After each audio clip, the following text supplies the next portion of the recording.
Bonjour tout le monde qui commence à se connecter. Euh, Moi, c'est Justine Leblanc, donc coordonnatrice de l'accompagnateur. Ça nous fait vraiment plaisir que vous soyez ici en grand nombre ce soir pour la présentation de Monsieur Harel. Juste pour que vous sachiez, la présentation de ce soir est enregistrée, donc c'est libre à vous de mettre ou pas votre caméra. Puis, comme à l'habitude, il va y avoir la période de présentation, donc qui durera à peu près une quarantaine de minutes, suivie d'une période de questions-réponses où là, moi, j'arrêterai l'enregistrement. On reviendra en grand groupe, puis on pourra poser nos questions. La période sera à vous, en fait, quant à la discussion. Vous pourrez poser vos questions dans le chat ou encore carrément lever la main et prendre la parole. Donc, sans plus attendre, Monsieur Harel, je vous laisse la parole. Merci. Merci beaucoup, Justine. Ah, tiens, je vois un visage connu. Bonjour, José. Il va me faire un tata.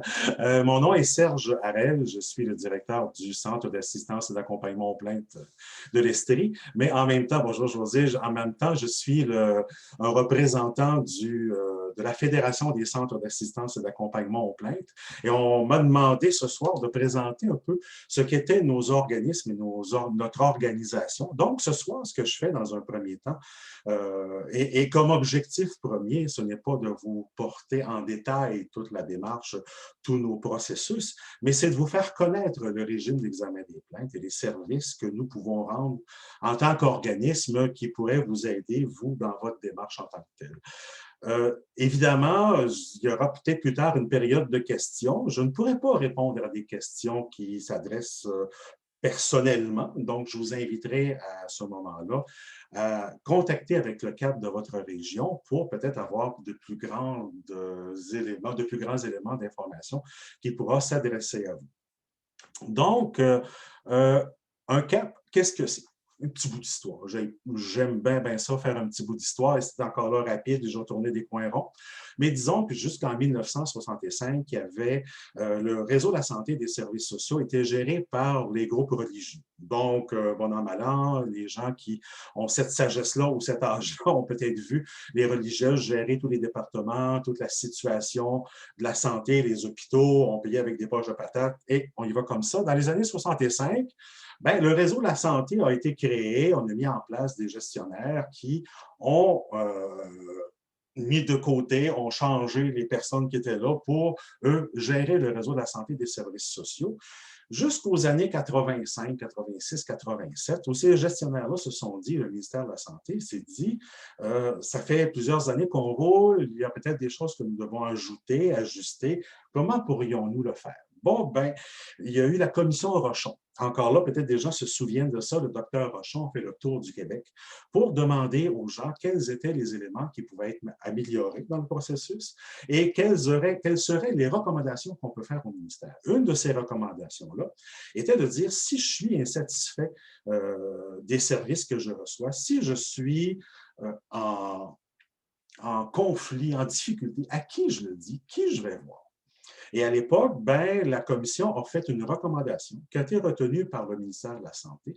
Et en 1993, avec un grand changement du réseau de la santé, le ministre de l'époque, Marc-Yvan Côté, a fait l'annonce, entre autres en particulier, de la mise en place d'un régime d'examen des plaintes. Qu'est-ce que ça voulait dire? Ça voulait dire que dans chacun des établissements de santé, il y avait une personne qui était répondante, donc un commissaire aux plaintes à la qualité des services, qui devait répondre, faire les recherches, puis répondre aux gens s'ils avaient des insatisfactions et des plaintes à formuler. Donc, le ministère s'est dit en même temps, mais les personnes qui veulent avoir, qui ont besoin d'aide pour aller porter leur démarche au commissaire aux plaintes, que devons-nous faire? Et c'est là qu'ils ont décidé de mettre en place des organismes qui permettaient aux personnes de faire une démarche de plainte, de les accompagner et de bien comprendre la démarche de loi. Et de là sont nés les centres d'assistance et d'accompagnement aux plaintes. Il y a un centre d'assistance et d'accompagnement aux plaintes dans chacune des régions administratives du Québec.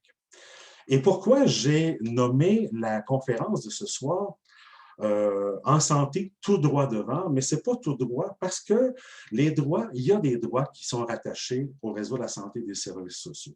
Il y en a 16, il y a des comités d'usagers qui ramènent à 12.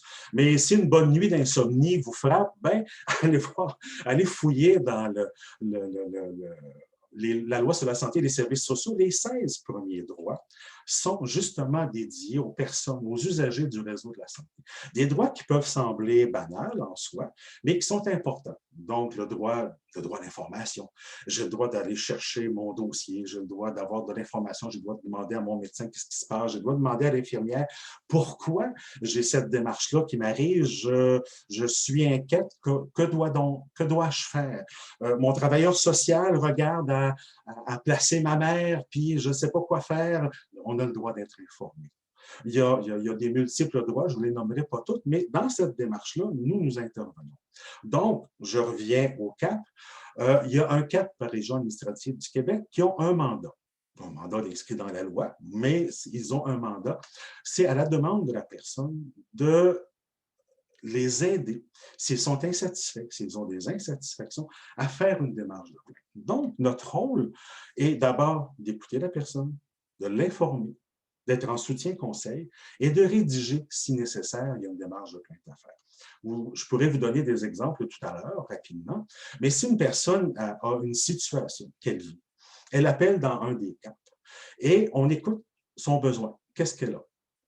Si la démarche de plainte touche un service régulier, ben, il y a une démarche de plainte qui sera dirigée vers un commissaire aux plaintes. Si ça touche un médecin, ça sera dirigé vers un médecin examinateur. Donc, dans un premier temps, on écoute la personne, on regarde avec elle, puis on lui demande une chose, ce qui est très important. Petit shot d'eau, je ne vais pas aller au fond. On lui demande si elle a déjà regardé à régler la situation alors. Est-ce qu'elle a tenté de voir avec la personne s'il n'y avait pas une solution potentielle pour régler sa situation? La personne dit non, j'ai tout essayé, j'ai tout tenté, j'aimerais vraiment porter plainte. Bon, on s'assoit avec la personne, on l'écoute, on regarde la situation et on aide à rédiger la démarche de plainte. Il peut y avoir d'autres formes, des signalements, d'autres processus qui sont faits. Mais quand on va directement à la démarche de plainte, on s'assoit avec elle et on l'aide à rédiger. Mais à rédiger, moi, je ne suis pas un avocat. Je disais à Justine tantôt, j'ai une formation en philosophie. Donc, je ne suis pas un avocat, je ne travaille pas en droit, je ne défendrai pas une loi. Je vais permettre à la personne que sa parole soit portée au bon endroit. Donc, on s'assoit avec elle, on inscrit la démarche de plainte, on regarde quels sont les événements, on tente de la mettre en ordre, de la structurer, de mettre les mots justes dedans, mais sans dénaturer ce que la personne veut demander. Et on regarde surtout avec elle quelles sont ses attentes. Quand je fais une démarche de plainte, c'est que j'ai des attentes.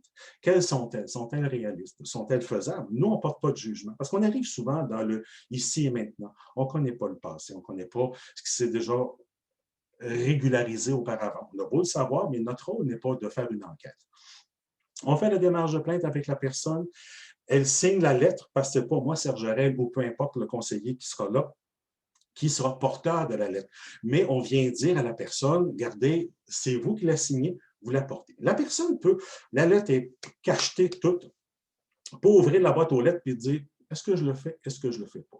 Si elle ne le fait pas, c'est son droit, c'est son choix. Nous, on n'est pas payé à la plainte. Hein? C'est son droit de décider si elle fait une démarche de plainte. Souvent, nous, on va s'associer avec la personne pour dire, est-ce que vous désirez qu'on vous accompagne tout au long du processus? Parce que là aussi, notre rôle d'information est là, c'est de dire, quand il y a une démarche de plainte qui est déposée, ben, la personne qui le recevra, je reviendrai aux personnes qui le reçoivent tout à l'heure, il y a une accusé-réception. À cette accusé-réception-là, on identifie quelle est la personne commissaire aux plaintes qui va l'étudier et le nombre de temps qu'elle aura pour avoir une réponse. Dans la loi, c'est 45 jours. Donc, nous, avec le travail que nous faisons, nous sommes en mesure d'accompagner la personne tout au long du processus. J'ouvre une parenthèse et elle va être là tout le long. Nos services sont gratuits, sont confidentiels et sont professionnels. Je referme la parenthèse, mais elle est transversale à ce que nous faisons. Donc, la personne décide de faire une démarche de plainte.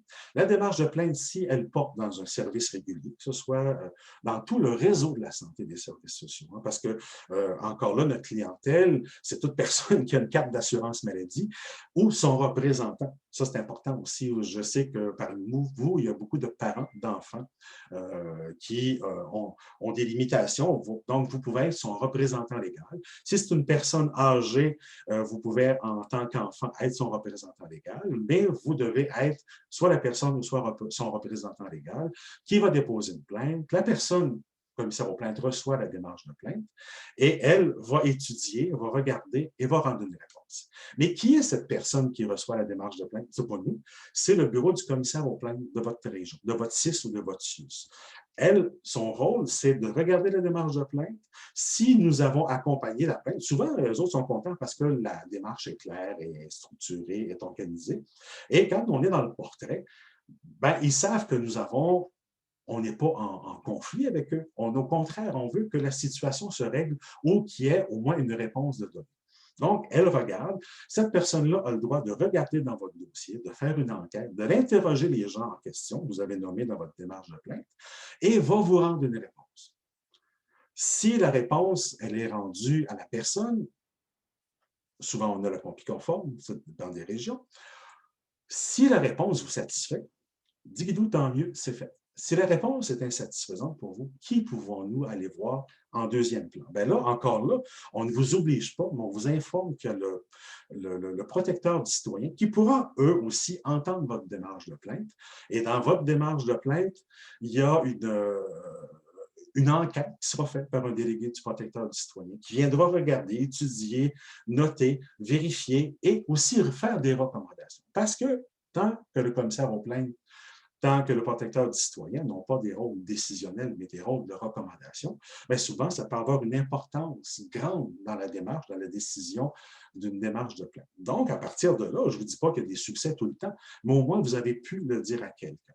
Si la démarche touche un médecin, bien là, c'est dans le même bureau du commissaire aux plaintes, il y a ce qu'on appelle des médecins examinateurs, parce que vous savez que les médecins sont des travailleurs autonomes qui sont payés comme des travailleurs et non pas engagés par le réseau de la santé, mais payés par la RAMQ.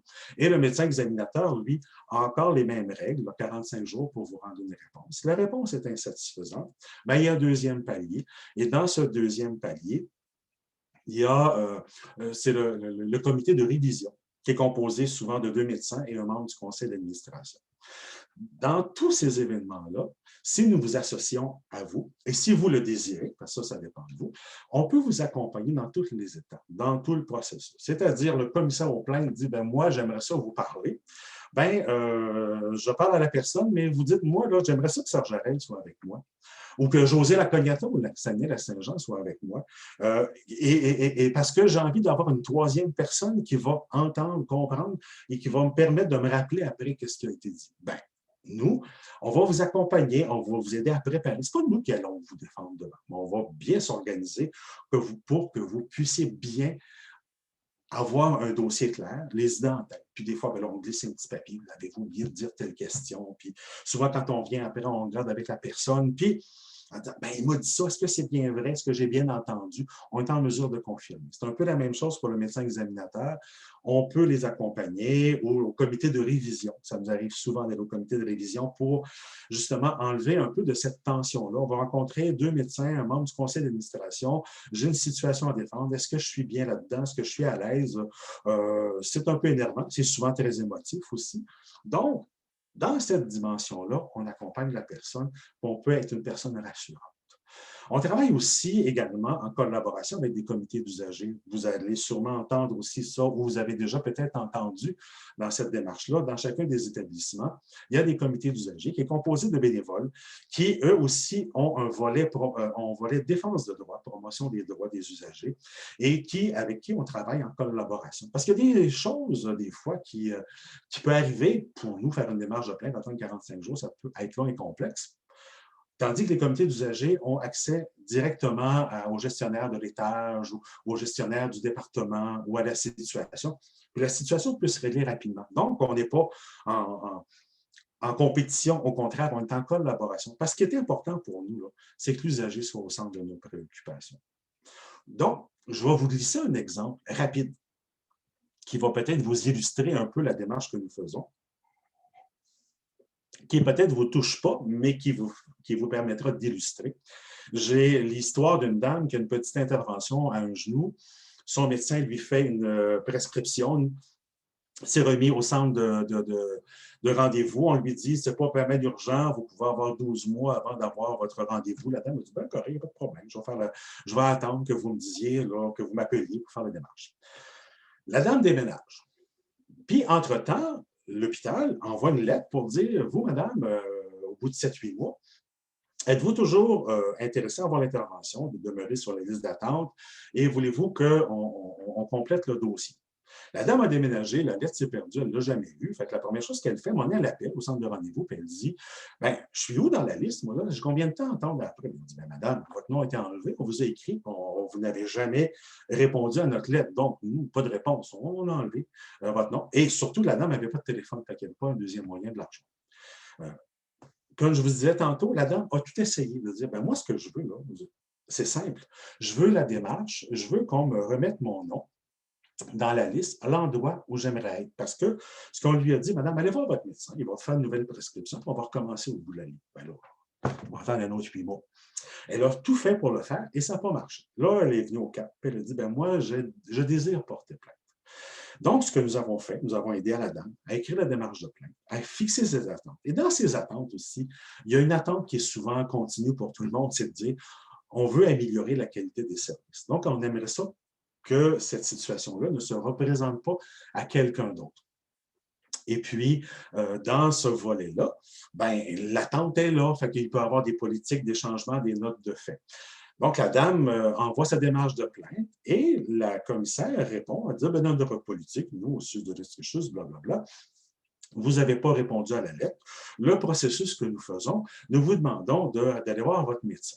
Si la lettre avait été, la réponse avait dit, ouais, peut-être qu'on a eu un problème, puis on vous réintègre à l'endroit où vous auriez dû être, le dossier avait été fermé. Mais ça n'a pas été la réponse. Donc, on lui a offert, on dit, vous pouvez aller au protecteur du citoyen. On ne sait pas, là, il n'y a pas de délai de temps, ça peut prendre un petit bout de temps, mais on peut tenter une chance. Ce qu'elle a fait, on a envoyé une lettre et le protecteur l'a reçu, l'a traité rapidement et est venu au CHU pour dire, ça arrive quoi? Combien de fois dans l'année? Ça arrive 10, 12, 15 fois dans l'année que des personnes comme ça, pour toutes sortes de raisons, n'ont pas reçu la lettre, n'ont pas reçu l'avis comme quoi qu'ils étaient sur la liste d'attente. Donc, ils ont proposé une politique pour dire, ben regardez, il y a dans le dossier de la dame une personne de référence. Sans enlever la confidentialité de ce qui arrive, vous pourriez dire à la personne qu'elle appelle au centre de rendez-vous. Il aurait pu avoir une deuxième lettre. Peut-être que là, avec les changements d'adresse, la lettre aurait été reçue. Donc, les recommandations ont été posées et ils ont recommandé que la dame soit réinstallée dans la liste d'attente ou à la place où elle devait être. Ben, 2 semaines après, elle a reçu son appel de l'hôpital et elle a eu l'intervention. Je ne vous dis pas que c'est toujours un succès comme ça, mais c'est le genre d'exemple dans lequel on peut aider la personne à faire la démarche de plainte, à se faire entendre. C'est un peu aussi la même chose quand il arrive une situation médicale. Je ne veux pas faire peur à personne, mais une dame qui a eu une intervention à un genou, on lui a posé une prothèse. Et ce n'est pas le mauvais genou qu'on a opéré, mais c'est la mauvaise prothèse qu'on mettait. Donc, il y a eu dans la chaîne de décision de prendre la patente, puis l'appareil, puis de la mettre dans le genou. Puis avant de recoudre, on a vu que ce n'était pas le bon. L'autre était à lac mégantic. Fait que dans la nuit, ils ont ramené la prothèse à Sherbrooke, puis ils l'ont. Le médecin a eu beau s'excuser, m'a dit, moi, je veux le dire, je veux le dénoncer, je veux qu'il y ait des processus écrits qui fassent en sorte que, je ne veux pas que le médecin se fasse taper ses doigts, mais je veux qu'on regarde dans le processus à ce que ça n'arrive plus. La dame a été bousculée, chamboulée, parce que vous savez, ces interventions-là se font non pas sous anesthésie générale, mais sous anesthésie locale. Fait que, 2 fois dans 24 heures, vous faire jouer dans une articulation comme ça, c'est pas jojo et ça peut des fois hypothéquer la rééducation. Donc, c'est un peu le genre de service que nous faisons, que nous aidons, que nous travaillons avec. J'ai aussi, je vous disais, les droits et les lois. Souvent, on va intégrer la démarche de plainte à une loi, un droit qui est en lien avec ça, mais on n'est pas des avocats, on n'est pas des personnes qui allons défendre bec et ongle votre situation. On est là pour vous aider, vous accompagner, vous faire comprendre et on prend le temps nécessaire à la meilleure compréhension de la situation. Quand ce n'est pas un temps de COVID, parce que malheureusement, on est un peu limité avec ça, pour les régions qui sont en orange et en rouge, les régions qui sont en jaune, c'est un autre processus. Mais normalement, on se rend chez la personne. D'abord, pour établir un contact visuel, un contact de confiance. Et en même temps, ben, c'est en voyant les papiers, en regardant la situation. Des fois, on dit « Ah, j'avais oublié tel truc, c'est ici, je vais le chercher ». Ça nous permet d'aider la personne le plus favorablement à la présentation de sa situation devant un commissaire aux plaintes. Puis le commissaire aux plaintes, bien, plus que c'est clair, plus que c'est limpide, plus que l'attente est claire, bien, plus c'est facile pour cette personne-là d'aller faire l'étude. Et souvent, ça ne veut pas dire que la réponse va être excellente, mais ça veut dire des fois que même si la réponse ne nous plaît pas, on a une réponse parce qu'il y a souvent des cas où c'est le non-réponse que nous avons. On veut avoir une réponse, on va avoir une attente, on va avoir une situation, une réponse à une situation que nous vivons. Donc, nous servons à ça.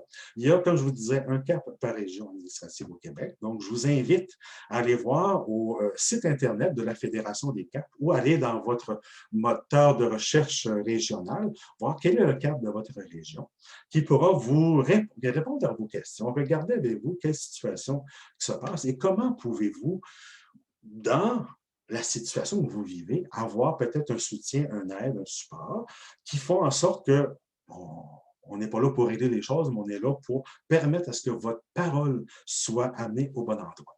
J'ai souvent dit une chose comme celle-ci, on peut être sur sa chaise puis se bercer, et vous avez le droit, puis dire « Ah, le réseau de la santé, ça va pas bien.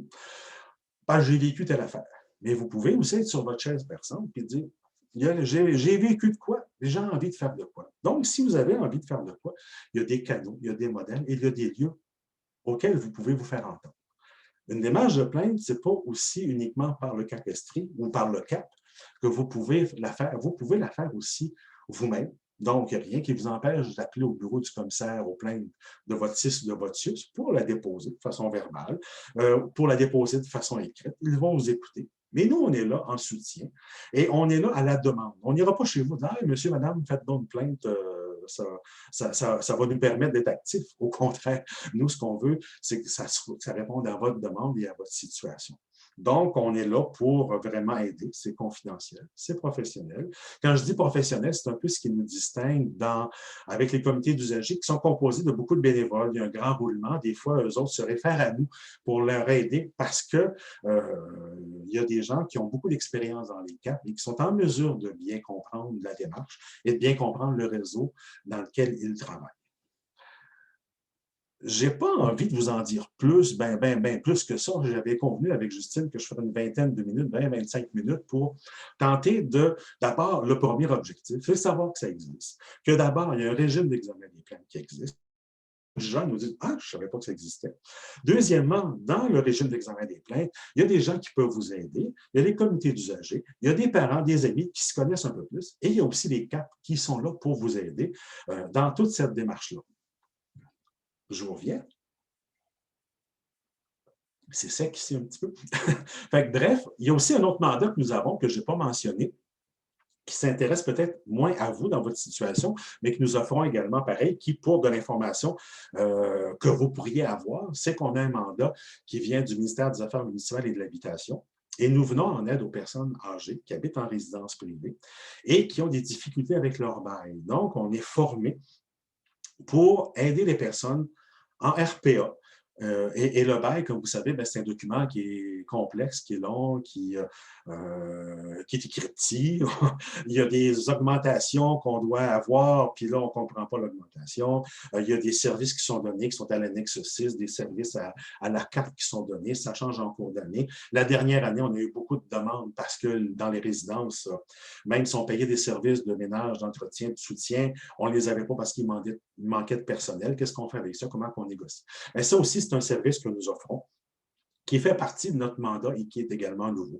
Dans votre environnement, il y a peut-être des gens qui habitent en résidence privée pour aînés et qui auraient besoin d'avoir des conseils ou du soutien à renouveler leur bail, à le signer, à regarder si tout est conforme, tout est correct. Les CAP sont en mesure de vous aider à ce niveau-là. Voilà, Justine, je ne sais pas s'il y avait quoi de particulier ou des questions à poser. Comme je vous disais, je ne répondrai pas à des questions euh, personnel, parce que là, on partirait dans un processus. Je ne sais pas de quelle région vous venez. Je préfère que vous tourniez vers le cadre de votre région pour aller poser des questions. Mais s'il y a des questions d'éclaircissement, ça va me faire plaisir d'y répondre. Ben, c'est super, ça a été très, très clair. J'ai pris beaucoup de notes. Impressionnant ce que vous faites. C'est très, très, très utile comme service. Donc, moi, ce que je propose, c'est que je vais arrêter l'enregistrement. On va revenir en grande salle. Puis, après ça, moi, je vous